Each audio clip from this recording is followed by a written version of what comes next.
మనకంటే చాలా ఆనందపడే ఒక మొక్క ఉందంటే వర్షం వస్తే ఆనందపడే మొక్క రెయిన్ లిల్లీస్.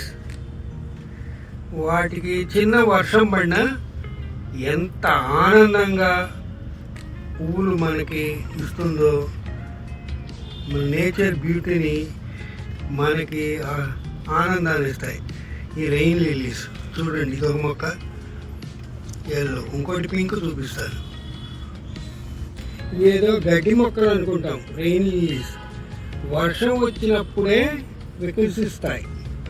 మంచి కలరు, బాగా చక్కగా పూస్తాయి. వేరే టైంలో ఆ దుంపలు అలా ఉండిపోతాయి. ఇవి రెండు విధాలుగా ప్రాపగేట్ అవుతాయి. ఒకటి దుంపల ద్వారా, ఇంకోటి పువ్వు అయిపోయిన తర్వాత సీడ్స్ ఫామ్ అవుతాయి. ఆ సీడ్స్ ఎక్కడ పడితే అక్కడ మొలుస్తూ ఉంటాయి అన్నమాట. రెయిన్ లిల్లీస్ చూస్తే మనకి ఎంతో ఆనందంగా ఉంటుంది. ఎప్పుడు వర్షం వచ్చినప్పుడల్లా చిన్న వర్షం పడినా విచ్చుకుంటాయి, డిఫరెంట్ కలర్స్ ఉంటాయి అన్నమాట. Thank you. ఇందాక ఇప్పుడు చూడండి, ఇక్కడ ఎక్కడో పడి మొలిసినాయి ఈ డ్రాగన్ ప్లాంట్ మొక్కలు. ఇవి చూడండి, ఇక్కడ కూడా ఎంత అందంగా ఉంటాయో చూసారా, ఎంత అందంగా ఉంటుందో. రెయిన్ లిల్లీ బ్యూటిఫుల్ ఫ్లవర్స్, మంచి ఎల్లో, మంచి పింకు,